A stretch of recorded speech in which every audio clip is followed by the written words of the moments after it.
ஓம் முழுமுதற் பொருளே போற்றி.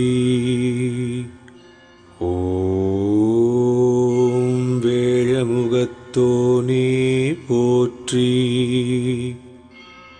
ஓம் ஐங்கரனே அருள் புரிவாய் போற்றி. ஓம் ஈசன் மகனே போற்றி. ஓம் அம்பிகை பாலனே போற்றி. ஓம் ஆறுமுகன் சகோதரனே போற்றி. போற்றி போற்றி.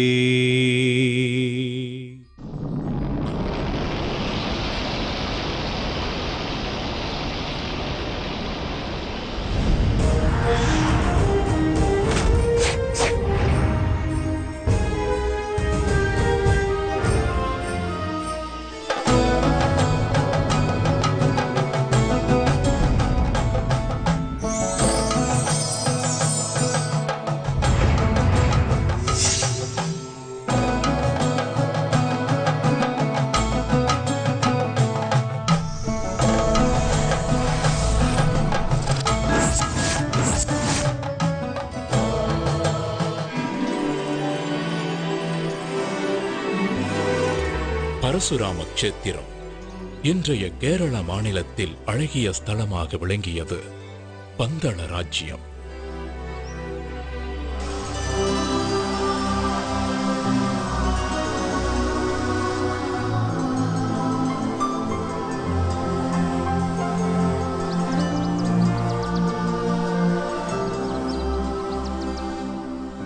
வனங்கள் சூழ்ந்த பூமி. அன்றைக்கு காற்றிலேயே மலர்களின் வாசத்தோடு இசையும் கலந்திருந்தது.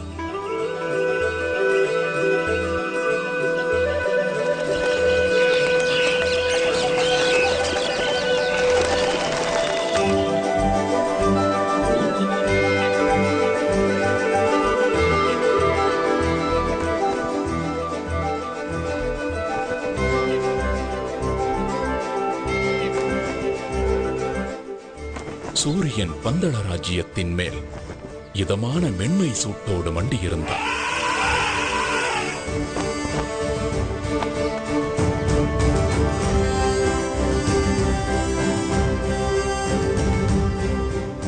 மன்னர் ராஜசேகரன் ஆட்சியில் பந்தள ராஜ்யமே சீரோடும் சிறப்போடும் இருந்தது. என்றாலும் ஒரு ராஜ்யத்தை ஆளும் மன்னருக்கு, சுகபோகங்கள் குறைவில்லாத அரசருக்கு ஒரு சோகம் இருந்தது. ஆம், அதுதான் புத்திர சோகம்.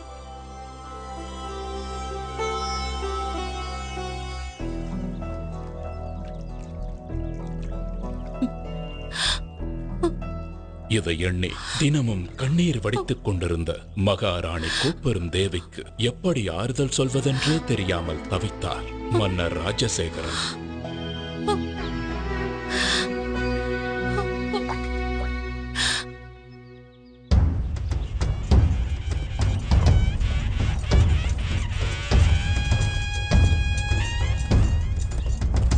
ஒரு நாள் மன்னர் ராஜசேகரன் நகர்வலம் வந்து கொண்டிருந்த பொழுது, இதோ நம் மன்னர் தான் எவ்வளவு திறமையாக நம் ராஜ்யத்தையும் மக்களையும் வழி நடத்துகிறார். இப்படி ஒரு மன்னர் கிடைக்க நாம் எல்லாம் பெரும் பேறு பெற்றிருக்க வேண்டும். உண்மைதான். ஆனால் எல்லாம் இருந்தும் என்ன பயன்? நம் அரசருக்கு புத்திர பாக்கியம் இல்லையே. நம் மன்னருக்கு பிறகு இந்த ராஜ்யத்தை ஆள ஒரு வாரிசு இல்லாமல் போய்விட்டதே. இதை கேட்டதுமே மன்னர் பெருமான் மனம் நொந்து போனார். கடைசியாக கடவுளிடம் முறையிடுவதைத் தவிர அவருக்கு வேறு வழியேதும் தோன்றவில்லை.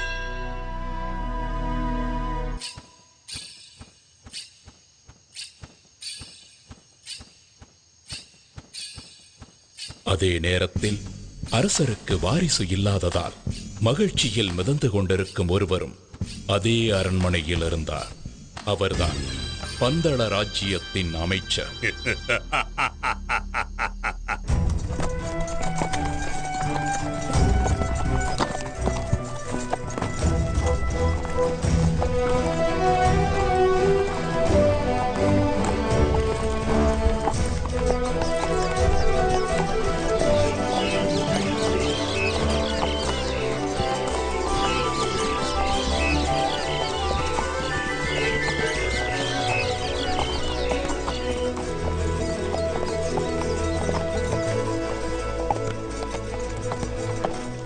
ஒரு நாள் மன்னர் ராஜசேகரன் அவரது அமைச்சர் மற்றும் பரிவாரங்களுடன் வேட்டைக்கு கிளம்பினார். அன்றைக்கு என்றுமில்லாத அதிசயமாக மனதில் அமைதி நிலவுவதையும் நெஞ்சம் மகிழ்ச்சி அடைவதையும் உணர்ந்தார். அமைச்சரே, இன்று காலையிலிருந்தே என்னை சுற்றி நற்சகுனங்களாகவே நடந்து கொண்டிருக்கிறது. என்னுடைய வாழ்வில் ஏதோ நல்லது நடக்கப் போகின்றது போலவும் உள்ளத்தில் புதைந்திருக்கும் சோகத்திற்கு வழி கிடைக்கப் போகிறது போலவும் தோன்றுகிறது. அப்படி நடந்தால் எனக்கும் மிகவும் மகிழ்ச்சிதான் அரசே. மன்னரின் நம்பிக்கைக்குரியவனாய் நடித்துக் கொண்டு மன்னரின் இடத்தை பிடிக்க மனக்கோட்டை கட்டிக் கொண்டிருக்கும் அமைச்சர் வாரிசு இல்லாத ராஜ்யம் அடுத்து எனக்குத்தான் என்று நினைக்கும் வேளையில் ஒரு பச்சிளம் குழந்தையின் குரல் கேட்டு மன்னர் சிலிர்த்து போனார். குரல் கேட்ட இடத்தை நெருங்க அங்கே ஒரு அழகான ஆண் குழந்தை கழுத்தில் மணிமாலையுடன் தவழ்ந்து கொண்டிருந்தது. யார் இந்த குழந்தை? இந்த குழந்தை எங்கே எப்படி வந்திருக்க கூடும்? குடியிருப்புகளே இல்லாத இந்த வனப்பகுதியில் இந்த குழந்தையை யார் விட்டு சென்று இருப்பார்கள்? ஹரிஹர புத்திரனான குழந்தையின் கழுத்தில் மணிமாலை ஒன்றை சூடி ஒரு தெய்வீக நிகழ்வின் மூலமாக பம்பா நதிக்கரையில் வீற்றிருக்கச் செய்தார் மகேசன். மிருகங்கள் அதிகம் வாழுகின்ற ஒரு வனப்பகுதி இது. எங்கே ஒரு குழந்தை இருக்கிறது என்றால் என்ன அர்த்தம்? அந்த ஆண்டவன் தான் என் பிரார்த்தனையை கேட்டு கருணையுடன் அனுப்பி வைத்திருக்கிறார். அப்படித்தான் இருக்க வேண்டும். அதனால்தான் இன்று என் மனதில் இனம் புரியாத சந்தோஷம் நிலவியதோ. இறைவா, உனக்கு நன்றி.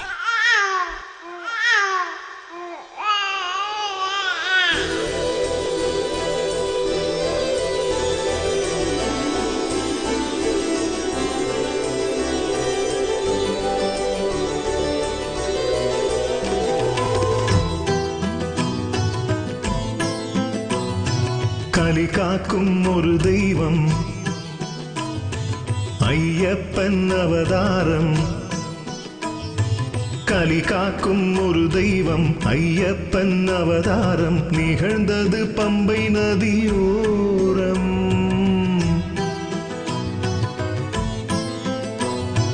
கலி காக்கும் ஒரு தெய்வம் ஐயப்பன் அவதாரம் நிகழ்ந்தது பம்பை நதியோரம்.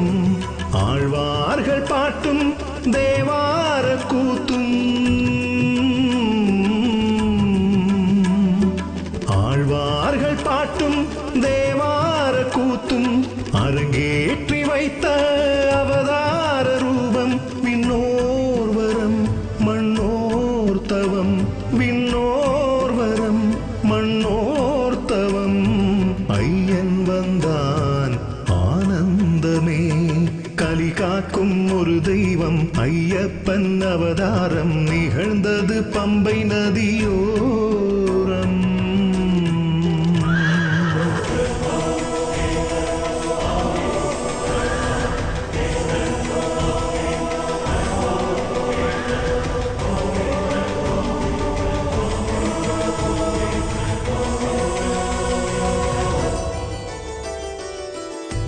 ஹரிஹர சுதனின் வருகையால் விடிந்தது காலம். அவன் அருள் மகிமையினால் வாழும் இந்த ஞானம். கலியுக வரதன் தரிசனம் ஒரு முறை காணும். அடியவர் குடி விளங்கும் வாழ்வில் நன்மை சேரும். என்னை என் ஐயப்பன் திருவருள் முகமே இம்மைக்கும் மறுமைக்கும் வழி கூறிடுமே. என்னை என் ஐயப்பன் திருவருள் முகமே இம்மைக்கும் மறுமைக்கும் வழி கூறிடுமே. சரணாகதி எனும்போதிலே கருணாகரன் அருள் கூடுமே. ஐயன் வந்தான் ஆனந்தமே. நாட்டு மக்களுக்கோ நற்செய்தி. தமக்கு பரிசாக கிடைத்த குழந்தைக்கு மன்னர் வெகு விமர்சையாக பெயர் சூட்டு விழா நடத்தினார்.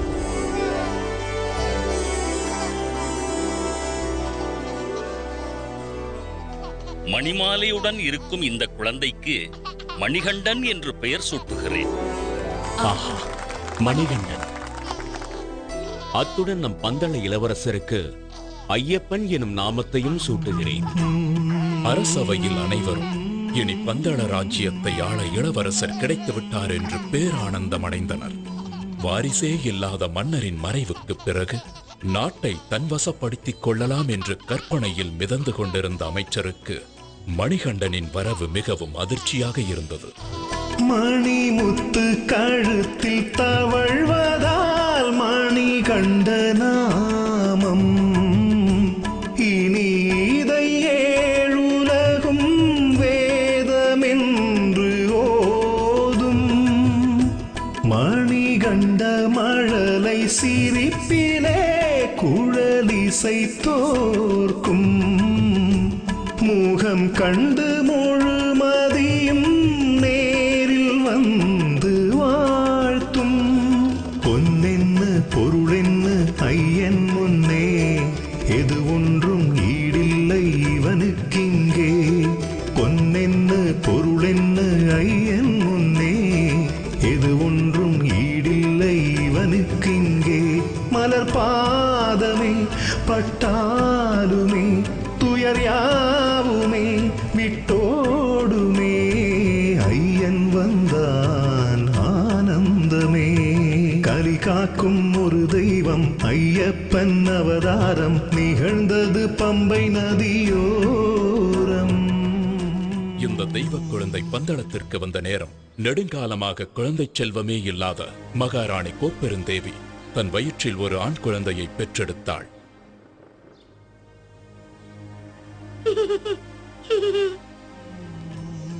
மணிகண்டனுக்கு கல்வி கற்கும் காலம் வந்துவிட்டது. அவனை குருகுலத்திற்கு அனுப்ப வேண்டும்.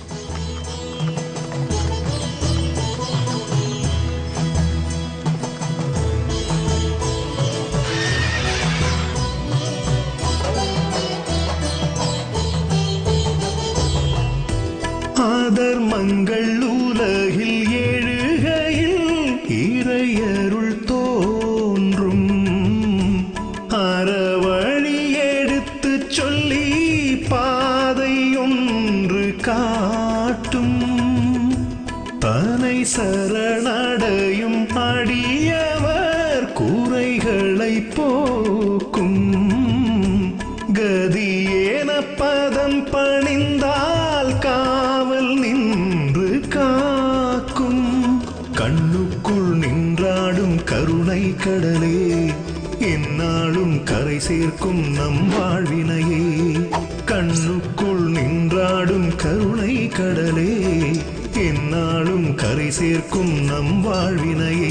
வினை தீர்த்திடும் வில்லாளனை மனம் போற்றுது எந்நாளுமே. ஐயன் வந்தான் ஆனந்தமே. கலி காக்கும் ஒரு தெய்வம் ஐயப்பன் அவதாரம் நிகழ்ந்தது பம்பை நதியோரம்.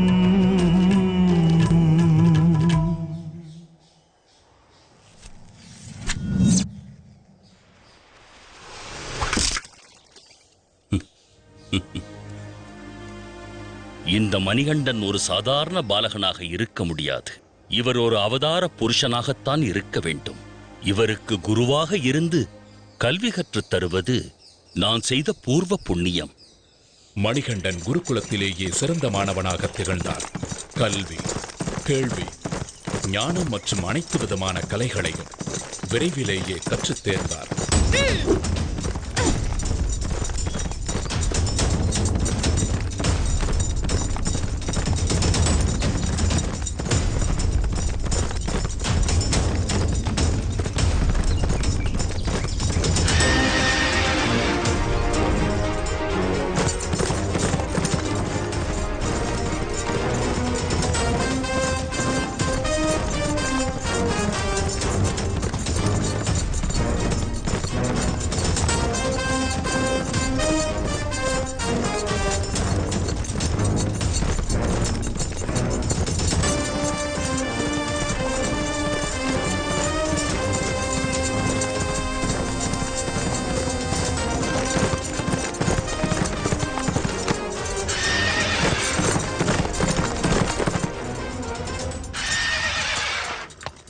மணிகண்டன் அரசகுமாரர்களுக்கு தேவையான அனைத்து ஆயுத பயிற்சிகளையும் அஸ்திர வித்தைகளையும் சத்துருக்களை அழிப்பதற்கும் தைரியமாக எதிர்கொள்வதற்கும் உதவும் கலரி அபியாயசம் போன்ற கலைகளையும் கற்றுத் தேர்ந்தார்.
குருகுல வாசம் சிறப்புடன் முடிந்ததும் மணிகண்டன் அரண்மனையிலிருந்து வந்திருந்த குருதட்சணை மற்றும் பரிசு பொருட்களை குருவிற்கு காணிக்கையாக செலுத்தி வணங்கினார். குருவே, தாங்கள் திருவருளால் நான் நிறைந்த கல்வியையும் சகலவிதமான கலைகளையும் கற்றுக்கொண்டேன். இந்த பரிசு பொருட்களை தவிர குருதட்சணையாக வேறு ஏதாவது வேண்டுமென்றால் கேளுங்கள். மணிகண்டா, எனக்கு தாங்கள் கொடுத்த இந்த பரிசு பொருட்களுக்கு நன்றி. ஆனால் இவைகளின் மீது எனக்கு பற்றில்லை. என் மனதை ஆறாத துயரம் ஒன்று வாட்டுகிறது. அதை தாங்கள்தான் போக்க வேண்டும். குருவே, தங்கள் மனதை ஆட்கொண்டிருக்கும் துயரம் என்ன என்பதை நான் அறிவேன். அந்த துயர் துடைக்கும் சரியான தருணமும் இதுவே. பிறவியிலேயே வாய்ப்பேச முடியாத தங்களுடைய மகனை என் முன்னே அழைத்து வாருங்கள். நான் சொல்லாமலேயே என் மனக்குறையை அறிந்து கொண்டாரே, இதுதான் கடவுளின் சித்தமோ?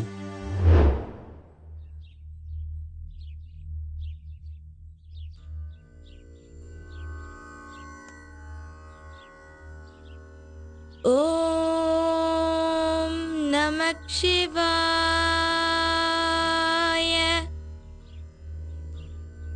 ஓம் நமோ நாராயணாய. எங்கே சொல் பார்க்கலாம். ஓம் நம சிவாய. அப்படித்தான், பேசு. ஓம் நமோ நாராயணாய.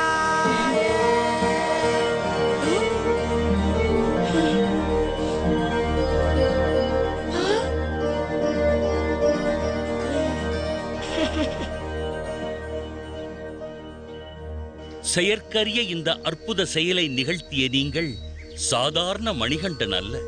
நீங்கள் யார்? நீங்கள் யார் ஐயனே? தங்கள் கணிப்பு சரியானதுதான் குருவே. ஒரு அசுர சம்ஹாரத்தை நிகழ்த்தி தீமையை அழித்து இந்த கலியுகத்தை காக்கவே நான் அவதரித்துள்ளேன். இந்த ரகசியம் தங்களுக்கு மட்டுமே தெரிந்ததாக இருக்கட்டும் குருவே. என்னுடைய அவதார நோக்கம் முடிந்த பிறகு என்னை தரிசிக்க வரும் பக்தர்களுக்கு உத்திர நட்சத்திரமாக நான் காட்சி அளிப்பேன். இதுவே நான் தங்களுக்கு தரும் குரு தட்சணை. வருகிறேன் குருவே.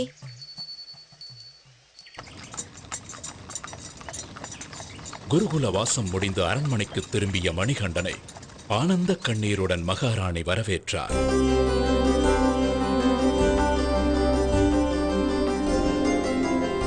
அண்ணா, தம்பி.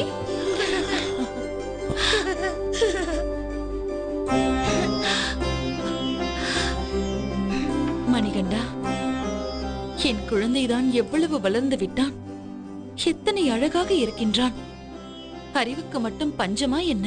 என் கண்ணே பட்டுவிடும் போல் இருக்கின்றதே. அப்படித்தான் ஆனது. தாய் மகனின் பாசத்தில் விதியின் கண் பட்டுவிட்டது. காரணம், கோப்பெருந்தேவியின் வயிற்றில் பெற்றெடுத்த இளவரசன் ராஜராஜனே. அம்மா,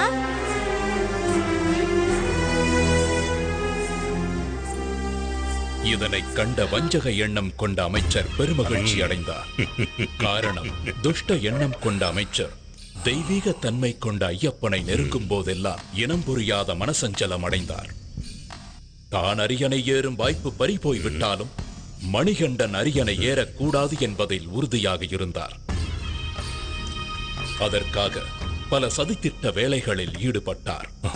அதில் ஒரு கட்டமாக மணிகண்டன் குடிக்க வேண்டிய பாலில் விஷத்தை கலந்தார்.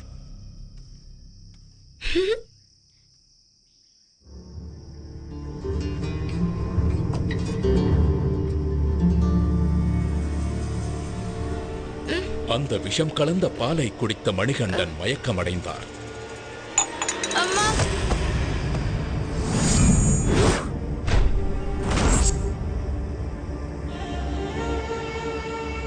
உடனே மணிகண்டனை காப்பாற்ற அரண்மனை வைத்தியர்கள் எல்லாம் எவ்வளவோ வைத்தியம் செய்தும் மணிகண்டனை காப்பாற்ற முடியாமல் தவித்தனர். இந்நிலையில் சிவபெருமான் வைத்தியர் ரூபம் எடுத்து அரண்மனைக்கு வந்தார்.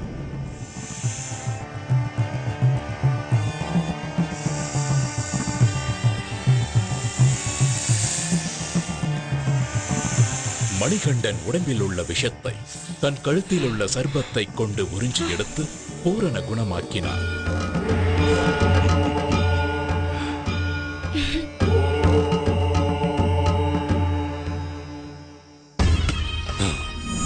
இந்த திட்டமும் முறியடிக்கப்பட்டு விட்டது. நான் வேறு ஒரு திட்டத்தை யோசிக்கிறேன்.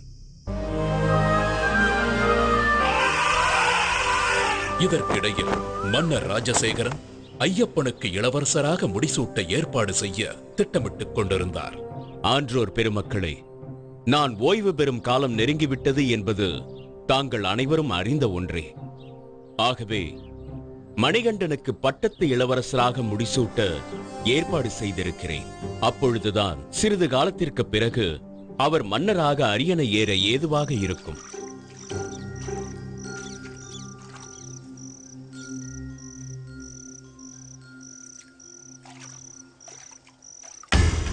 இதுதான் தக்க சந்தர்ப்பம் என்று எதிர்பார்த்த அமைச்சர் மகாராணியை தனிமையில் சந்தித்தார்.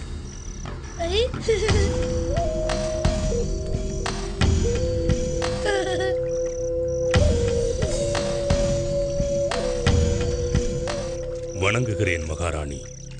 என்ன அமைச்சரே இந்த நேரத்தில்? தங்கள் அனுமதியின்றி அந்தப்புரத்திற்கு வந்தமைக்கு என்னை மன்னிக்க வேண்டுகிறேன். விஷயம் சற்று விபரீதமானது. அதனால்தான் இந்த நேரத்தில் இங்கு வரவேண்டியதாயிற்று. இருக்கட்டும், அப்படி என்ன விஷயம் அமைச்சரே? சில காலமாக தங்கள் மனதை உறுத்திக் கொண்டிருக்கும் சங்கடத்தை நான் அறிவேன். இனி இந்த ராஜ்யத்தை ஆள்வதற்கு உங்களுக்கென்று பிறந்த மகன்தானே உண்மையான அரச வாரிசு. அவனை அன்றி வேறு யாரும் உரிமை கொள்வது என்ன நியாயம்? ஜாக்கிரதையாக இருந்து கொள்ளுங்கள். நான் வருகிறேன் மகாராணி. 12 வருடங்கள் வளர்த்த பாசமெல்லாம் எங்கோ போய்விட தனக்கு பிறந்த மகனான ராஜராஜனுடன் ஒன்றி போய்விட்டார் மகாராணி கோப்பெருந்தேவி. தம்பி, வா. அண்ணா,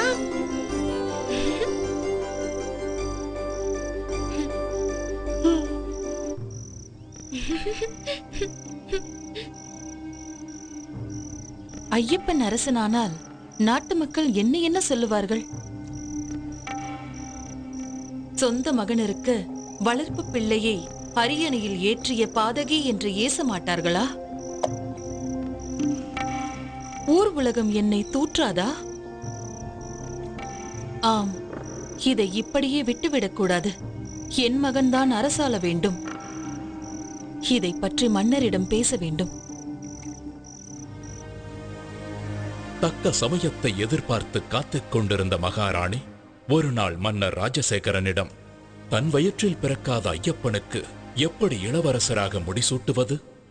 மாறாக தான் பெற்றெடுத்த மகனான ராஜராஜனுக்கே இளவரசராக முடிசூட்ட வேண்டும் என்று கேட்டார். என்ன உளறுகிறார்? உனக்கென்ன புத்தி பேதளித்து விட்டதா? உன் வயிற்றில் பிறக்காவிட்டாலும் ஐயப்பன் தான் இந்த அரசின் மூத்த வாரிசு. அவன் அரியணை ஏறுவதுதான் நான் நியாயம். சொல்வதை- மன்னா, மகாராணியின் வேண்டுகோளை மன்னர் ராஜசேகரன் ஏற்காததால் மகாராணியும் அமைச்சரும் ஐயப்பனை அரியணை ஏற விடாமல் தடுக்க அமைச்சரின் யோசனைப்படி அபாயகரமான ஒரு வேலையை ஐயப்பனுக்கு கொடுக்க திட்டமிட்டார்கள்.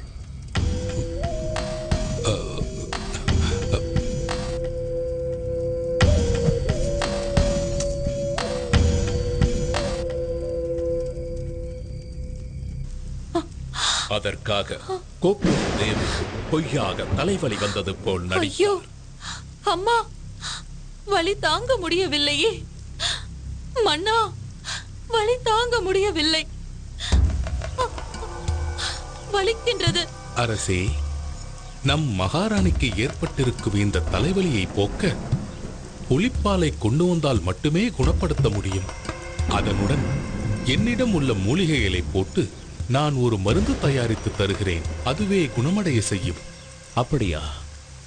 புலிப்பாலை எப்படி பெறுவது? யார் கொண்டு வருவார்கள்?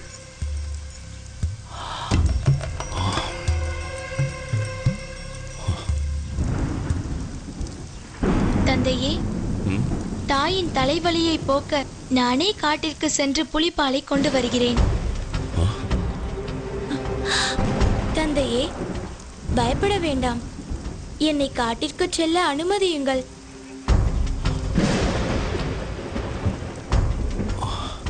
ஐயப்பனின் தெளிவான வார்த்தையிலும் தீர்க்கமான பார்வையிலும் ஒரு தெய்வீக தன்மையை உணர்ந்த பந்தளராஜன் ஐயப்பனை காட்டிற்கு செல்ல அனுமதித்தார்.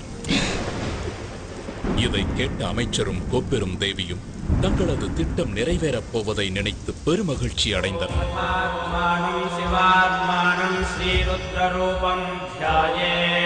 சிவபக்தரான மன்னர் ராஜசேகரன் ஐயப்பனை வழி அனுப்பும் முன் ஈசனை வழிபட்டு முக்கண் தேங்காய் ஒன்றை இறை கடாட்சமாக எடுத்து ஐயப்பன் கொண்டு செல்ல கொடுத்தார். கூடவே உணவுப் பொருட்கள் சிலவற்றையும் போட்டு அதை இருமுடியாக கட்டி ஐயப்பனிடம் கொடுத்து வழி அனுப்பி வைத்தார்.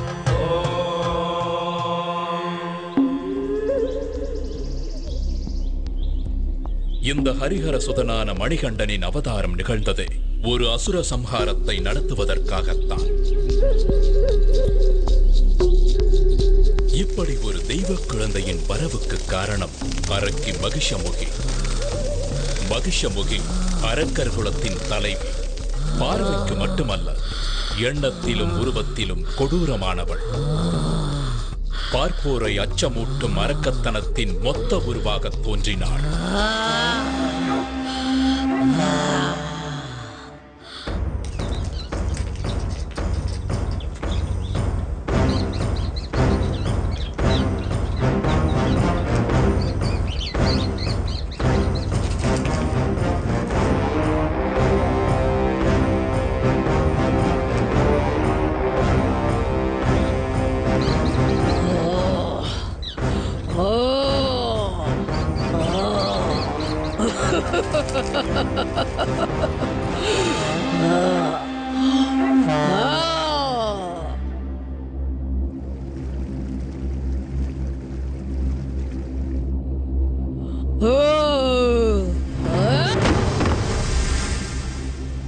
அப்படிப்பட்ட அரக்கி மகிஷமுகியே ஒரு சமயம் பயத்தில் நடுங்கிக் கொண்டிருந்தாள் என்றால் என்ன சொல்வது? காரணம், அரக்க பிரதிநிதிகள் ஒவ்வொருவராக மாய்ந்தனர். அவ்வாறு வீழ்ந்தவர்களில் முக்கியமானவன் மகிஷியின் அண்ணன் மகிஷாசுரன். எனவே அதற்கு பழி தீர்க்க தன் பலத்தை பெருக்கிக் கொள்ள முடிவெடுத்தான். ஓம் பிரம்மதேவாய நமः. அண்ணனின் முடிவு தனக்கும் நேராமல் இருக்க பிரம்மதேவனை நோக்கி கடும் தவம் புரிந்தாள். அதற்காக தன்னை சுற்றி அக்னி வளர்த்து அனல் பறக்கும் நெருப்பின் நடுவிலிருந்து தவம் புரிந்தாள். அவளது நோக்கம் உறுதியாக இருந்தது. அழிவே இல்லாத தேவர்களைப் போலவே அரக்கர்களும் நெடுங்காலம் வாழ வேண்டும். அதன் பிறகு தேவர்கள் அனைவரும் அழிவதை பார்த்து ஆனந்தப்பட வேண்டும் என்று நினைத்தாள் மகிஷமுகி. அவள் எதிர்பார்த்தது போலவே நடந்தது. அவளது கடும் தவத்தால் ஏற்பட்ட வெப்பம் பிரம்மலோகத்தையே தாக்க பிரம்மதேவரே மகிஷமுகியின் எதிரே தோன்றினார். ஓம் பிரம்மதேவாய நமः. மகிஷமுகியே, உன் கடும் தவத்தால் நான் மனம் நெகிழ்ந்தேன். கண் திற. வணங்குகிறேன் நான் முகனே. என் வேண்டுதலுக்கு இணங்கி என் முன் காட்சி தந்தமைக்கு நன்றி. நல்லது மகிஷமுகி, உனக்கு வேண்டிய வரத்தை கேள். பிரம்மதேவனே, தேவர்களைப் போல எனக்கும் சாகா வரம் வேண்டும். அப்படி ஒரு வரத்திற்கு சாத்தியமே இல்லை. இறப்பை யாராலும் தவிர்க்க முடியாது. இறப்பு என்பது இயற்கையின் நியதி. ஆனால் உனக்கு ஒரு சலுகை காட்டுகிறேன். நீ எப்படி யாரால் இறக்க வேண்டும் என்று நினைக்கிறாயோ அந்த வகையில் உனக்கு மரணம் சம்பவிக்க நான் வரம் தருகிறேன். பிரம்மதேவா, நீர், நிலம், நெருப்பு, காற்று மற்றும் எந்த விதமான நோயாலும் ஆயுதத்தாலும் எனக்கு மரணம் ஏற்படக்கூடாது. பஞ்சாச்சரத்தினாலான சிவனுடைய அம்சமும் அஷ்டச்சரத்தினாலான விஷ்ணுவின் அம்சமும் சேர்ந்த ஒரு பிறவியால் தான் எனக்கு மரணம் சம்பவிக்க வேண்டும். அப்படி கடவுள் அம்சமாக பிறக்கும் ஒரு மானுட பிறவியும் ஒரு பாலகனாகத்தான் இருக்க வேண்டும். நீ விரும்பிய வரத்தை உமக்கு அளிக்கிறேன் மகிஷமுகி. ஆயுஷ்மான் பவ. தன்னுடைய விதியை தானே நிர்ணயம் செய்து கொண்ட சந்தோஷத்தில் தேவர்களையும் ரிஷிகளையும் முனிவர்களையும் சித்திரவதை செய்து வதம் செய்யத் தொடங்கினாள். ஓம் நம சிவாய. ஓம் நம சிவாய. ஓம் நம சிவாய. ஓம் நம சிவாய. ஓம் நம சிவாய. ஓம் நம சிவாய. ஓம் நம சிவாய.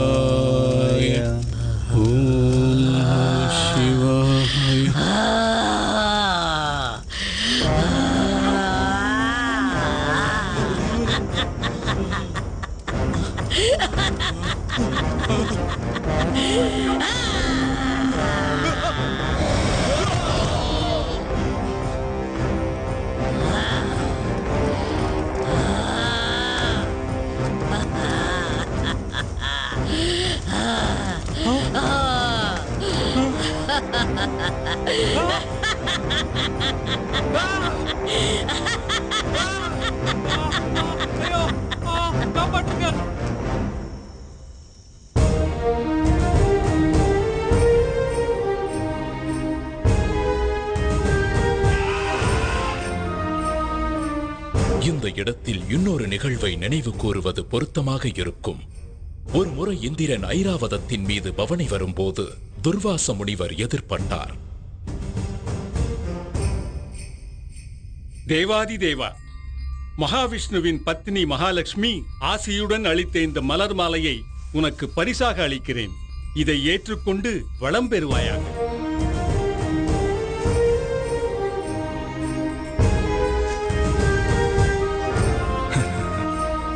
இந்திரனோ வெகு அலட்சியமாக யானையின் மீது அமர்ந்தபடியே அந்த மலர் மாலையை ஐராவத யானையின் மத்தகத்தின் மீது வீசினார்.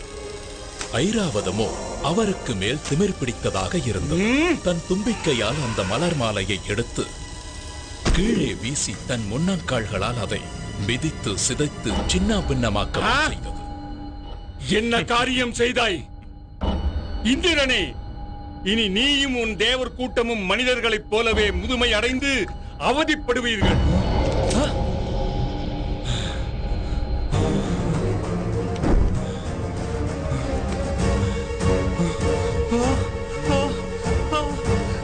என் உடல், என் கைகள்.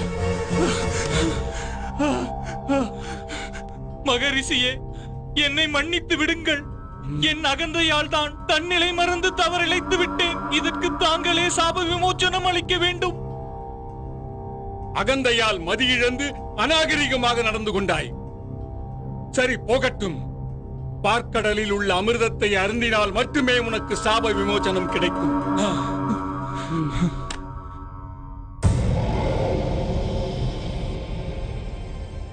இதற்கிடையில் மகிஷமுகி இந்திராதி தேவர்களுடன் சண்டையிட்டு இந்திரலோகத்தையும் கைப்பற்றிக் கொண்டார்.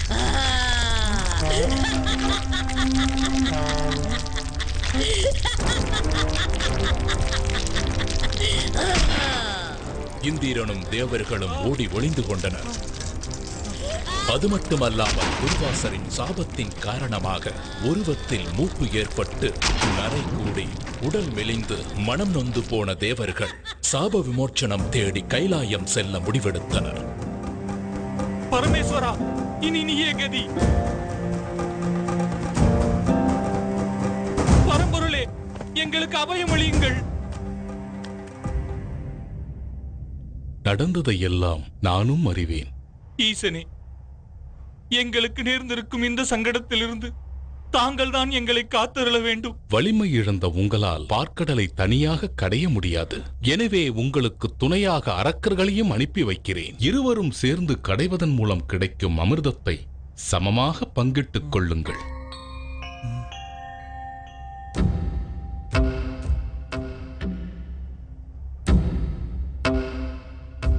எனது ஆணைப்படி நீங்களும் தேவர்களுடன் சென்று பார்க்கடலை கடையுங்கள்.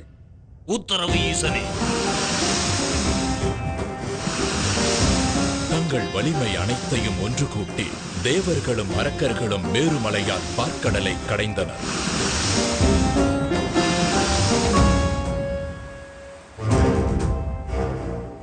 அதில் கிடைத்த அமிர்தத்தை அரக்கர்கள் மட்டுமே எடுத்துச் சென்றனர்.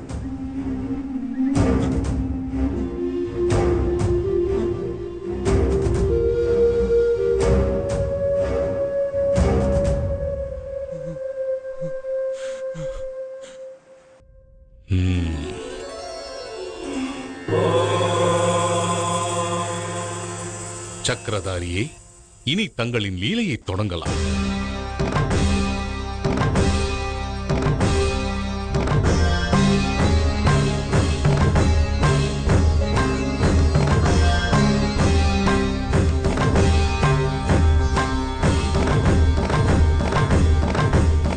அரக்கர்களின் பலவீனத்தை புரிந்து கொண்ட விஷ்ணு அழகிய மோகினி அவதாரம் எடுத்தார்.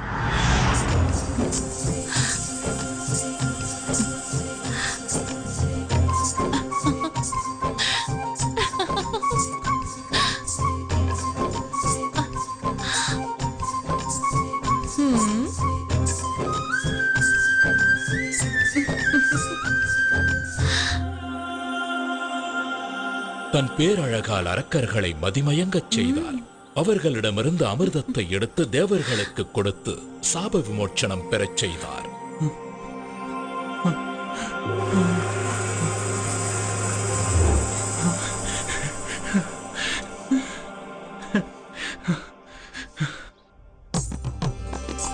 அழகிய மோகினியின் வரவே ஒரு புதிய அவதாரத்தின் நோக்கம்தான் என்பதை உணர்ந்திருந்த சிவபெருமான் மோகினியை நேரில் கண்டார்.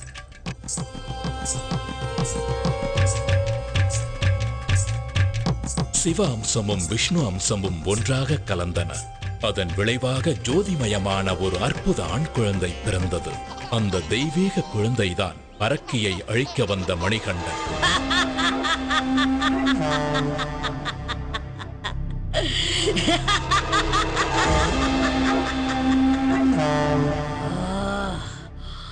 தேவர்களின் தந்திரத்தால் தன் இன மக்களுக்கு அமிர்தம் மறுக்கப்பட்டதையும் அது மொத்தமும் தேவர்களுக்கே போய் சேர்ந்ததை அறிந்து மேலும் உக்கிரமானாள். இதனால் மகிஷமுகி காட்டில் இருந்த முனிவர்களை முன்பை விட கொடூரமாக துன்புறுத்தினாள்.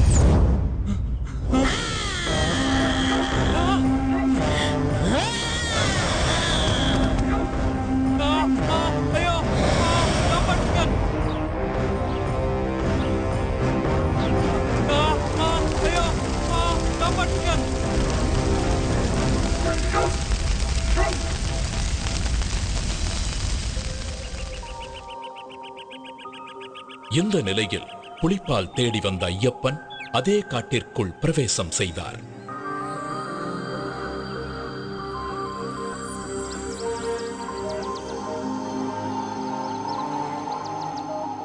ஒளியே புக முடியாத காட்டிற்குள் சூரியன் நுழைந்தது போல் இருந்தது ஐயப்பனின் வருகை.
ஐயப்பன் காட்டிற்குள் அடியெடுத்து வைத்ததுமே ஈசனால் அனுப்பப்பட்ட பூதகணங்களும் அவரை வணங்கி பின்தொடர்ந்தன. தேவேந்திரன் தலைமையில் தேவர்களும் ஐயப்பனுக்கு துணையாக வந்தனர். ஐயப்பனின் வருகையை அறிந்து கொண்டாள் மகிஷமுகி. ஐயப்பனை அழிக்க நினைத்து யுத்தத்திற்கு தயாரானாள். தன்னை எதிர்க்க ஒரு பாலகன் வந்திருப்பதைக் கண்டு சிரித்தாள் மகிஷமுகி.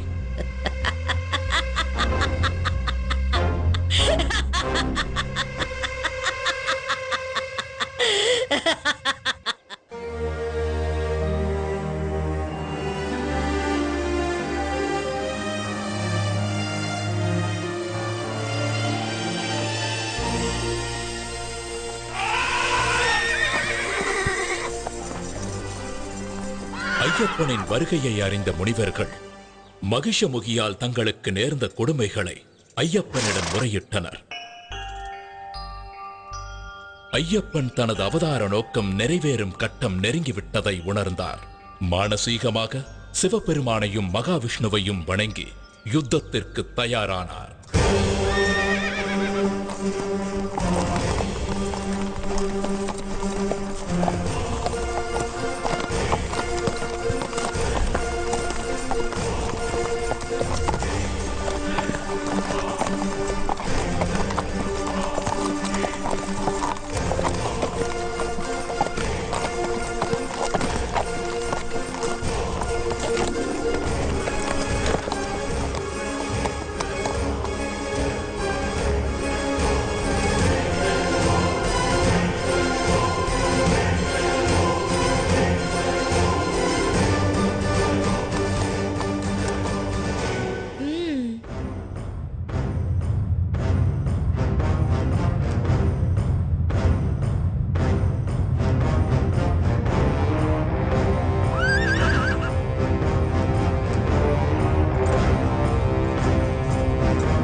மகிஷமுகியின் உடல் அழுதா நதிக்கரையில் வந்து விழுந்தது.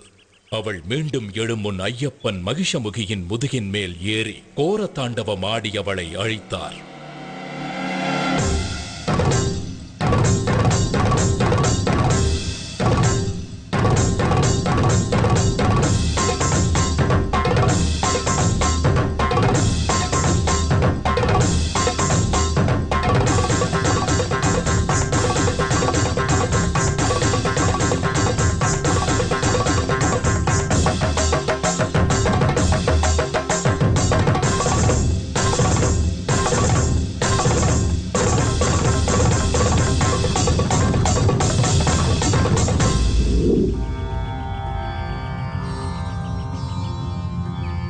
ஐயப்பனின் மகிஷமுகி சம்ஹார நர்த்தனத்தை காண வந்திருந்த ஈசன் தனது காளையை பக்கத்தில் உள்ள மரத்தில் கட்டி வைத்தார். அதனால் அந்த இடம் காளை கட்டி என்று அழைக்கப்படுகிறது. சஹஸ்ரசீர்ஷா புருஷः சஹஸ்ராக்ஷः சஹஸ்ரபாத் சபூமிம் விஸ்வதோ வ்ருத்வா. ஐயப்பனின் பொற்பாதம் உடலில் பட்டதால் மகிஷமுகியின் உடலிலிருந்து விடுதலையாகி சாப விமோச்சனம் பெற்றாள் லீலாவதி. ஐயப்பனின் தாழ் பணிந்தாள். ஐயனே, தங்களது பொற்பாதம் என் மீது பட்டதால் நான் சாப விமோச்சனம் அடைந்தேன். இனி நான் தங்களுக்கே சொந்தம். என்னை ஏற்றுக்கொண்டு அருள் பாலிக்க வேண்டும். உன் விருப்பம் நிறைவேறாது. இந்த அவதாரத்தில் நித்திய பிரம்மச்சாரியாகவே நான் இருக்கப் போகிறேன். ஆனாலும் ஒரு வாய்ப்பு இருக்கிறது. எனக்கென்று ஒரு கோவில் கட்டப்படும். அப்போது என்னை தரிசிக்க லட்சக்கணக்கில் பக்தர்கள் வருவார்கள். வருடா வருடம் என் பக்தர்களின் கூட்டம் அதிகரித்துக் கொண்டே போகும். ஒவ்வொரு வருடமும் புதிதாக பக்தர்கள் என்னை முதன்முறையாக தரிசிக்க வருவார்கள். அப்படி எந்த வருடத்தில் புதிய பக்தர் யாரும் வரவில்லையோ அப்போது உன்னை நான் திருமணம் செய்து கொள்கிறேன். அதுவரை காத்திரு. என்னுடைய கோவிலுக்கு அருகிலேயே உனக்கும் ஒரு கோவிலை கட்டுவார்கள். உன்னை மாளிகைபுரத்து அம்மன் மஞ்ச மாதா என்றெல்லாம் அழைத்து மக்கள் வழிபடுவார்கள். என்னை காண வரும் பக்தர்கள் உன் கோவிலுக்கும் வந்து உன்னையும் தரிசித்துவிட்டு செல்வார்கள். எனக்கு அருகிலேயே இருக்கும் நீ எந்த வருடத்தில் புதிய பக்தர் யாரும் என்னை தரிசிக்க வரவில்லை என்பதை கண்டு கொள்ளலாம். அதுவரை காத்திரு. தங்கள் சித்தம் இதுதான் என்றால் என் பாக்கியமும் இதுதான். தங்களுக்கு சமமாக எனக்கும் ஒரு கோவிலினை கட்டி என்னையும் மக்கள் வந்து வணங்குவார்கள் என்று எனக்கு சரியாசனம் தந்த பரம்பொருளே, உம்மை வணங்குகிறேன்.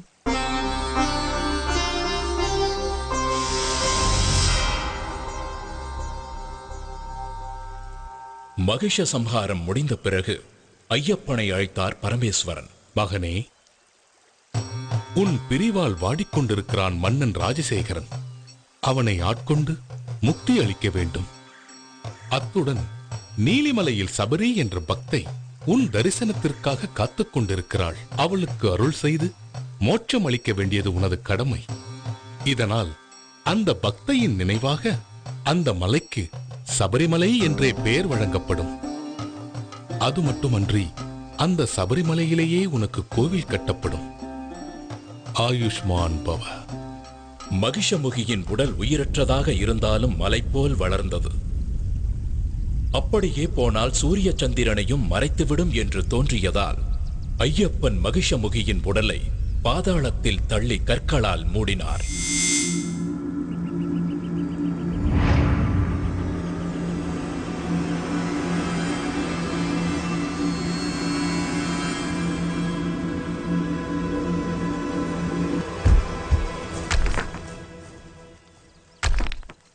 ஐயனின் ஆணைப்படி பூதகணங்களும் தேவர்களும் கற்களை எடுத்து வீசி கற்குவியலுக்குள் மகிஷமுகியின் உடலை புதைத்தனர். அப்படி கற்களால் மூடப்பட்டு மகிஷமுகியை அடக்கம் செய்யப்பட்ட இடமே கல்லிடும் குன்று என்ற பெயரால் அழைக்கப்படுகிறது.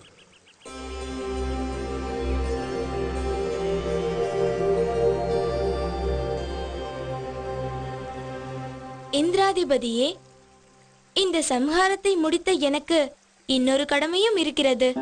என் தாய் அங்கே கடும் தலைவலியால் துடித்துக் கொண்டிருக்கிறார். அதை தீர்ப்பதற்கான புலிப்பாலை பெறவே நான் இங்கு வந்தேன். இது என் மீது அளவற்ற பாசம் கொண்டிருக்கும் என் இரு கண்களையும் போன்ற தாய்க்கும் தந்தைக்கும் நான் ஆற்ற வேண்டிய கடமையாகும்.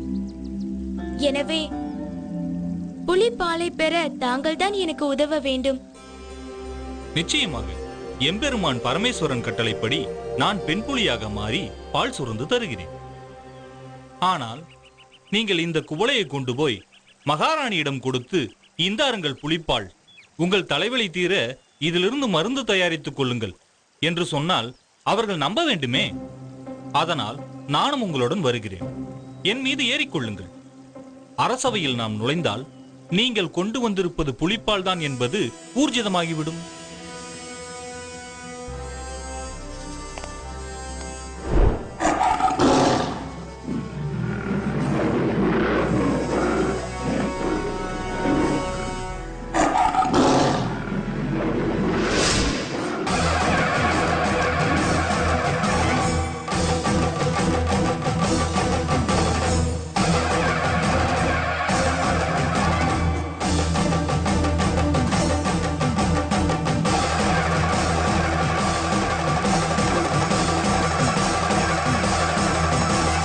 மகிஷமுகி வதம் கண்ட மணிகண்ட சுவாமி அவர் வாரானே வன்புலியும் ஏறியே மலை தாண்டி மடு தாண்டி கண் கண்ட தெய்வம் அவர் வாரானே பந்தளத்தை தேடியே ஆற்று வழி ஊற்று வழி காட்டு வழி கோட்டை வழி கடந்திங்கு வாரானே ஐயப்பா ஆற்றொன்னா தலை நோக்கி மருந்தாகும் புலிப்பாலை கொண்டிங்கு வாரானே ஐயப்பா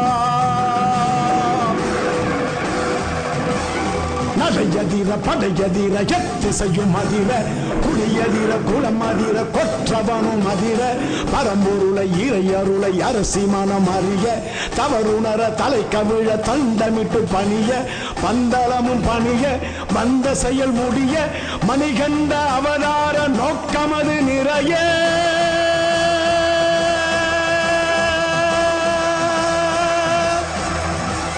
வில்லாளி வீரன் புலியை வாகனமாக கொண்டு புலிக்கூட்டம் புடைசூழ பந்தல ராஜ்யத்தை வந்தடைந்தார்.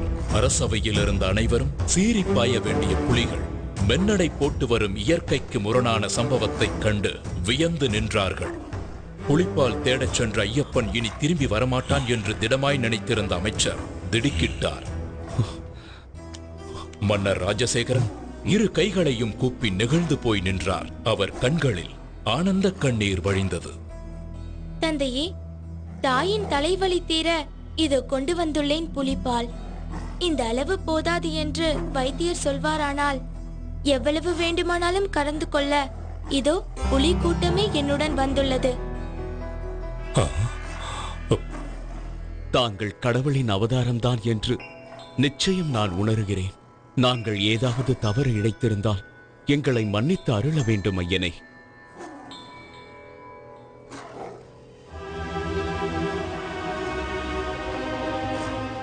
மகாராணி, உன்னுடைய தலைவலியை போக்க புலிப்பாலுடன் வந்திருக்கும் நம் மணிகண்டனை பார். தாலாட்டிய தாயன்பிற்கு பாலூட்டிய சேதானிவன்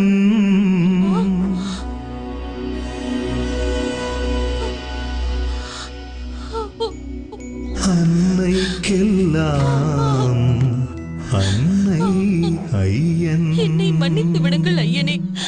நீங்கள் ஒரு தெய்வ குழந்தை என்ற உண்மையை என் பேராசையால், என் அகம்பாவத்தால் நான் அறிந்து கொள்ளாமல் போனேன். என்னை ரட்சித்து அருள்வாய் மகனே, என்னை ரட்சித்து அருள்வாய். தாயே, தாங்கள் போய் என் காலில் விழலாமா? என்னை பெறாவிட்டாலும் என்னை வளர்த்து ஆளாக்கிய அன்பு தாய் நீங்கள். என் அவதாரத்தின் நோக்கம் நிறைவேற உதவியவர் நீங்கள்.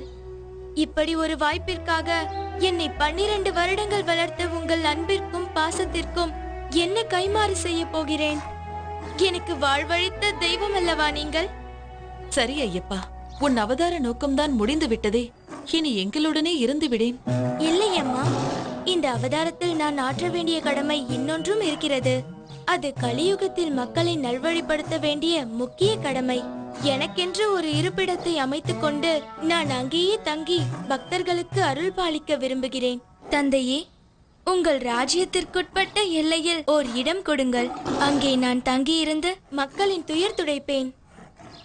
ஐயனே, தங்களுக்கு எங்க இடம் வேண்டுமோ, எவ்வளவு இடம் வேண்டுமோ எடுத்துக் கொள்ளுங்கள்.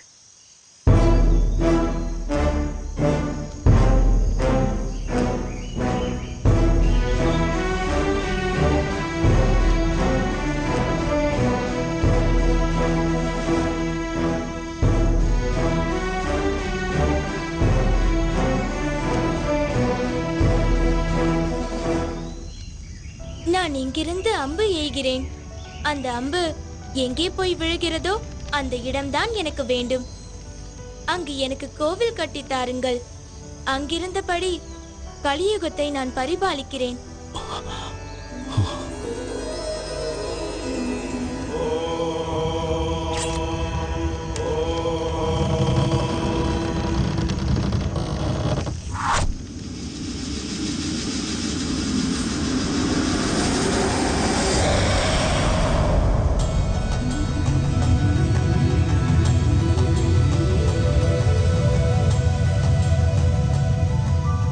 அந்த அம்பு விழுந்த இடம்தான் சபரிமலை. இந்த சபரிமலையில்தான் இன்றும் கலியுகத்தின் கண்கண்ட கடவுளாக, கருணாமூர்த்தியாக திகழ்கிறார் சபரிமலை ஐயப்பன்.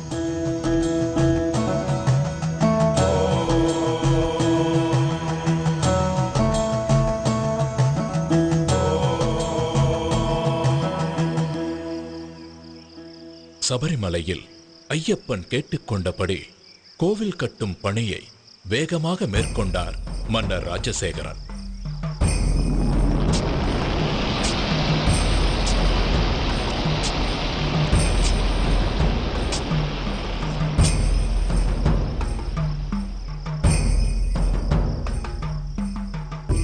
அந்த கோவிலில் வாழ்க்கையின் தத்துவங்களை விளக்கும் விதமாக 18 படிகளையும் அமைத்தார்.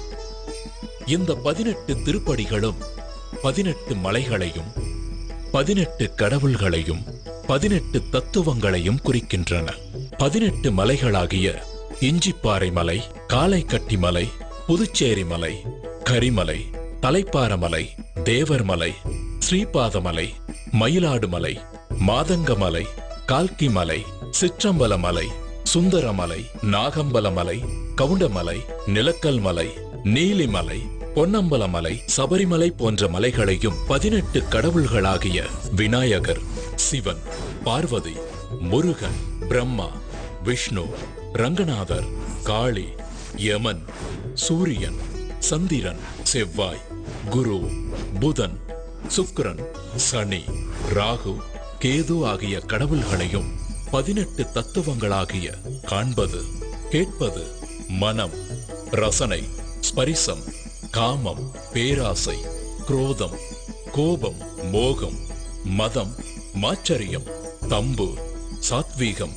ராஜசீகம், தாமசீகம், வித்யா, அவித்யா போன்ற குணங்களையும் உணர்த்தும் விதமாக பகவான் தத்வாதீனனாக இருக்கிறார் என்பதை குறிப்பதே இந்த 18 படிகளின் நோக்கம். கோவில் கட்டி முடித்ததும் ஐயப்பனுக்கு எந்த வகையிலான விக்கிரகம் அமைப்பது என்ற கேள்வி எழுந்தது.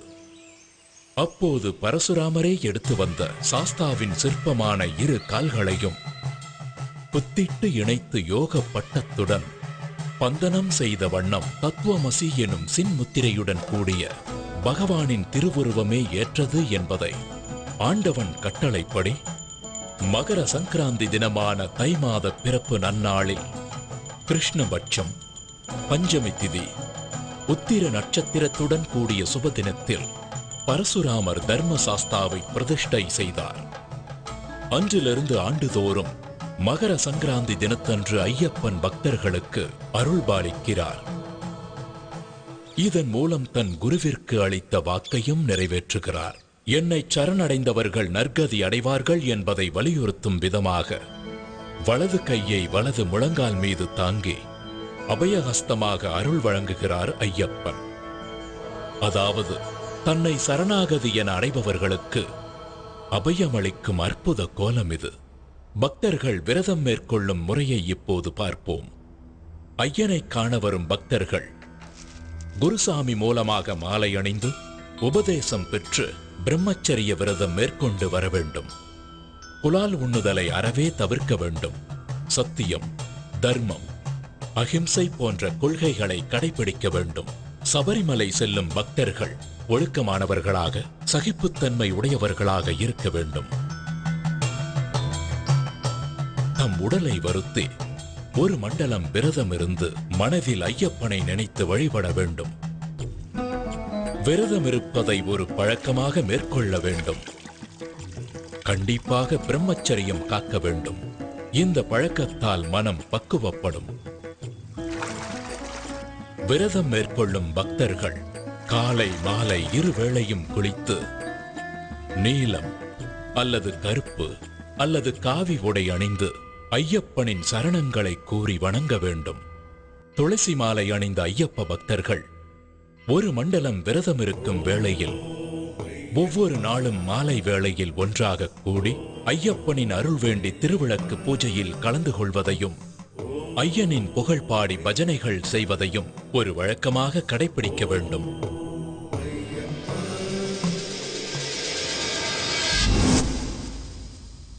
ஏ சுவாமி கண்ணி சுவாமி எங்க போற மலைக்கு போற வா சுவாமி கண்ணி சுவாமி எப்போ போற இப்போ போற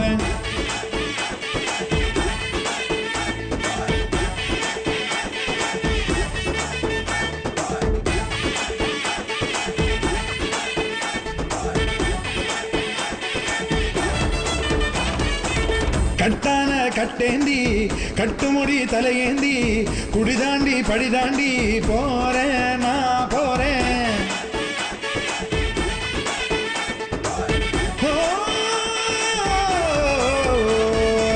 கட்டான கட்டேந்தி கட்டுமுடி தலையேந்தி குடிதாண்டி படிதாண்டி போறேன் நான் போறேன்.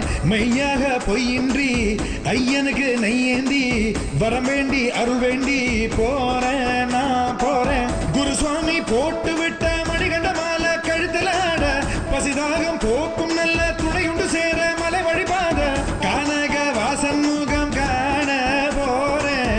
சுவாமியே சரணம் என்று கோஷம் போட்டு மாறும்.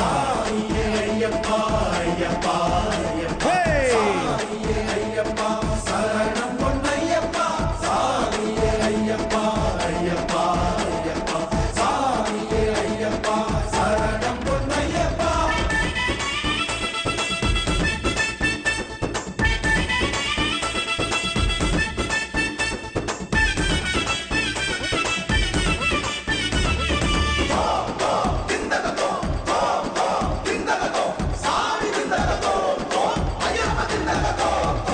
ஏறுமேலி கோட்டை வந்து பேட்டை துள்ளி ஆட்டம் இட்டு வாவர் துணை வேண்டி செல்வேன் நானப்பா. பேரூர் தோடு வாய்க்கால் கண்டு பூங்காவனம் பார்த்து புட்டு கோட்டைப்படி தாண்டிடுவேன் நானப்பா. மகிழ்ச்சி உடல் ஏறி நின்று பூதநாதன் ஆட்டம் இட்ட காளை கட்டி சேர்ந்திடுவேன் நானப்பா. அழுதா நதி மூழ்கி நின்று கல்லெடுத்து வேண்டிக்கிட்டு பள்ளிக்கட்டு ஏந்தி செல்வேன் நானப்பா.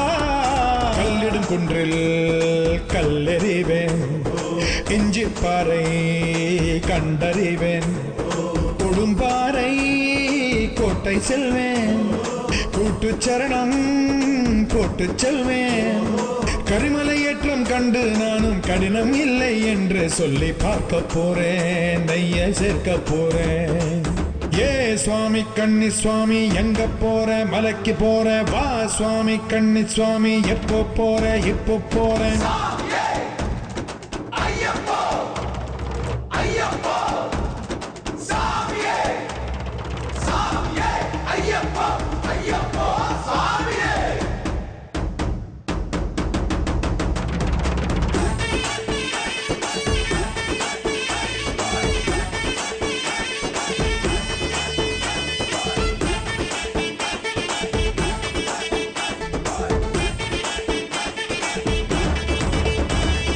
கல்லு முள்ளு பாதையிலும் குண்டு குழி ஏற்றத்திலும் ஏற்றி என்னை பார்த்திடுவான் ஐயப்பா.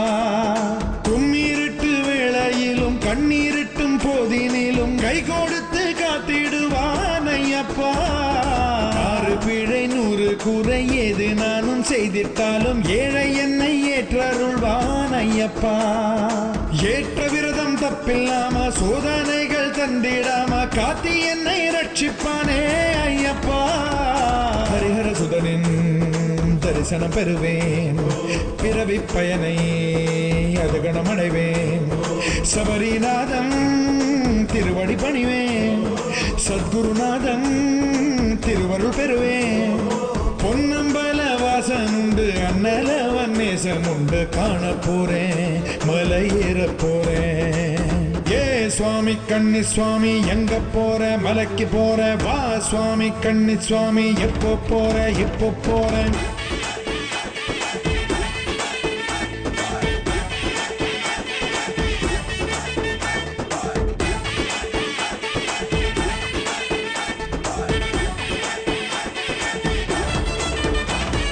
ராமனோடு லக்ஷ்மணனும் தந்தை கன்று தர்ப்பணமும் தந்தையிடம் பம்பை நதி தானப்பா. அந்த நதியில் மூழ்கி நின்று பந்தியிட்டு தீபம் இட்டு பாபவினை தீர்த்து கொள்வேன் நானப்பா. பம்பா நதி கணபதி சன்னதியில் சூறையிட்டு தோப்பு கரணம் போட்டு செல்வேன் நானப்பா. நீலிமலை ஏற்றம் கண்டு நீண்ட வழி பாதை கண்டு அப்பாச்சி மேடு கடப்பேன் நானப்பா. சபரி அன்னை பீடம் காண்பேன், சரங்குதிகாலில் சரமும் இடுவேன். 18 படிகள் ஏறி செல்வேன், பகவான் அருளால் வாழ்வு கொள்வேன். முத்திரை தேங்காய் நெய் எடுத்து நெய் அபிஷேகம் செய்து வைத்து வேண்ட போறேன், அருள் வேண்டி போறேன்.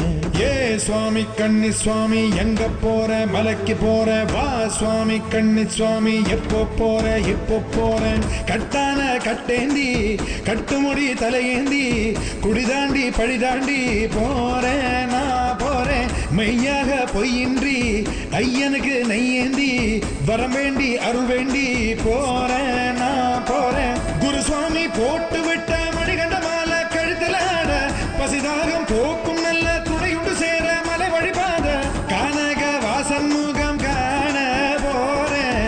சுவாமியே சரணம் என்று கோஷம் போட்டு வாரோம்.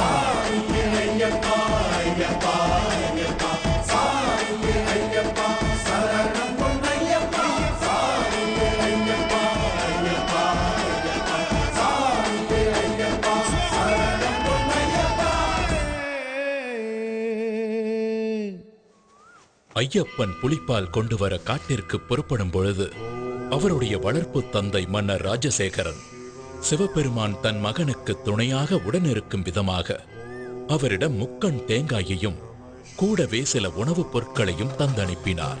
அதை ஐயப்பன் இருமுடிகளாக கட்டி எடுத்துச் சென்றார். அந்த தாத்பரியம்தான் நாம் சுமந்து செல்லும் இருமுடி. இருமுடி என்பது பருத்தி துணியால் தைக்கப்பட்ட இரு பகுதிகள் கொண்ட பையாகும். பக்தன் பக்தியுடன் சுமந்து செல்லும் இருமுடியின் முன்புற பையில் மஞ்சள், குங்குமம், நெற்பொறி, அவல், மாளிகைப்புறத்து அம்மனுக்கு தீபமிட திரிநூல், எண்ணெய், அடுத்தது முக்கியமான காணிக்கையான நெய் தேங்காய், அதாவது ஐயப்பனுக்கு மிகவும் விருப்பமான நெய்வேதிய பொருளான முக்கண் தேங்காயில் ஒரு கண்ணில் துளையிட்டு அதனுள் இருக்கும் நீரை அகற்றி பின் சுத்தமான நெய்யை நிரப்பி அடைத்து எடுத்துச் செல்வதுதான் நெய் தேங்காய். ஐயப்பன் சிவவிஷ்ணு ஐக்கியத்தில் பிறந்தவர். இந்த தத்துவத்தை தான் நெய் தேங்காய் உணர்த்துகிறது. தேங்காய் முக்கண் உடையது, ஆகவே தேங்காய் சிவாம்சமாக விளங்குகிறது. மகாலட்சுமி திருமாலின் இதயத்தில் உறைபவள். அப்படி தன் இதயத்தில் பசு அம்சமான திருமகளை வைத்திருக்கும் மகாவிஷ்ணுவை ஐயப்பனின் தாயாகிய மோகினி அவதாரத்தை பசுவின் நெய் குறிக்கிறது. ஆகவே தேங்காயும் அதனுள் நிரப்பியிருக்கும் நெய்யும் சிவனையும் விஷ்ணுவையும் உணர்த்துகின்றன. தன்னுடைய பெற்றோரை உணர்த்தும் இந்த நிவேதனம் சுவாமிக்கு படைக்கப்படுவதில் அவர் மிகுந்த சந்தோஷம் அடைவார். பக்தனுக்கு அருள்பாலிப்பார். இருமுடியின் பின்முடி பையில் மஞ்சள் தூள், அரிசி, பருப்பு, வெல்லம் ஆகிய பொருட்கள் இருக்கும். காட்டு வழியில் நடைபயணமாய் செல்லும் பக்தர்கள் இந்த பொருட்களை வழியிலேயே சமைத்து சாப்பிட்டு பசியாறிய பின் பயணத்தை தொடரலாம் என்பதற்காகவே இருமுடியில் அரிசி, பருப்பு போன்ற உணவுப் பொருட்களை எடுத்துச் செல்ல வேண்டும். ஐயப்பனை தரிசிக்கச் செல்லும் பக்தர்கள் தலைமீது சுமந்து செல்லும் பொருட்கள் பயணத்தின் போது கொஞ்சம் கொஞ்சமாக குறைவது போல் அவனுடைய தலைகணமும் குறைய வேண்டும். அவனுடைய ஆணவம், அகங்காரம், செருக்கு, மமதை, பொறாமை போன்ற எல்லா தீய குணங்களும் அவனை விட்டு விலக வேண்டும்.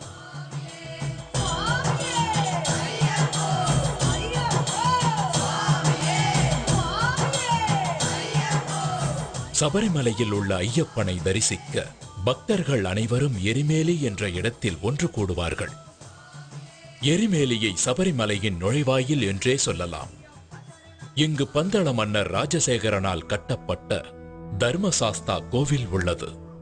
இந்த கோவிலுக்கு எதிரில் ஐயப்பனின் நண்பரான வாவரின் பள்ளிவாசல் உள்ளது.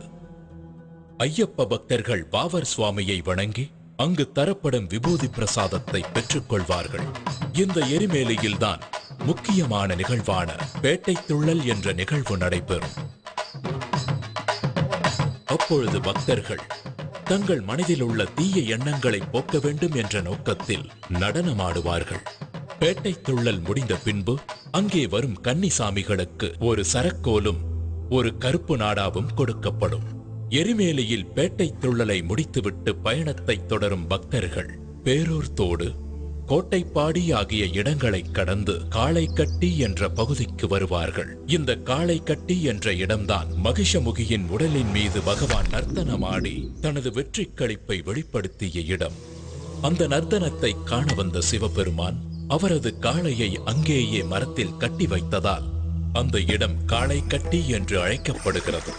அதன் பின்பு அழுதா நதியில் நீராடி மூழ்கும் போது பக்தர்கள் நதிக்குள் கிடைக்கும் கல் ஒன்றை எடுத்துச் சென்று போகும் வழியில் உள்ள கல்லிடும் குன்று என்ற இடத்தை அடைந்து அரக்கியை சமாதி செய்த இடத்தில் அந்த கல்லை வைப்பார்கள். அதனால் அந்த இடம் கல்லிடும் குன்று என்று அழைக்கப்படுகிறது. அதனைத் தொடர்ந்து இஞ்சிப்பாறை கோட்டையை கடந்து உடும்பாறை கோட்டையில் ஸ்ரீ பூதநாதரை வணங்கி விபூதி எனப்படும் சாம்பலை பெறுவர். பின்பு சபரிமலை செல்லும் வழியில் பக்தர்கள் புண்ணிய நதியான பம்பை நதியில் குளித்து தன்னுடைய பாவங்களை நீக்குமாறு ஐயப்பனிடம் வேண்டி அங்கு தங்கி பம்பாஸ்தி என்ற நிகழ்ச்சியில் 108 அடுப்புகளின் சாம்பலை கன்னிசாமிகள் தங்கள் வீட்டிற்கு எடுத்துச் செல்வார்கள். அதன் பிறகு விநாயக பெருமானை வணங்கி சபரிமலை நோக்கி யாத்திரை செல்வார்கள். பின்பு அப்பாச்சி மேட்டை கடந்து நீலிமலையை சென்றடைவார்கள். அதன் பின்பு சபரி பீடத்தை கடந்து மகிஷமுகிக்காகவே சரங்குத்தி என்ற இடத்தில் இருக்கும் ஆலமரத்தில் கன்னிசாமிகள் எடுத்துச் செல்லும் சரக்கோலை குத்தி கருப்பு நாடாவை போட்டு வணங்குவார்கள். இது கன்னிசாமியின் வரவை பதிவு செய்யும் நிகழ்ச்சி. இதை பார்த்த லீலாவதி பெருமூச்சு விட்டு அடுத்த வருடத்திற்காக காத்திருப்பாள். சபரிமலையின் அறிவிப்பு. தத்துவமசி விஸ்வ சாகோத்தியம் சொல்லி தெரிவிக்கின்ற மகா மந்திரம் ஆராதனை மூர்த்தியும் ஆராதகனும் அபித்யாராகிய சுவாமி தெரிகின்ற காட்சியும் காண முடியாத ஒரு காட்சியாகும். காடும் காட்டு பூக்களும் அருவிகளும் இயற்கை தருகின்ற ஒரு வரப்பிரசாதமாகும்.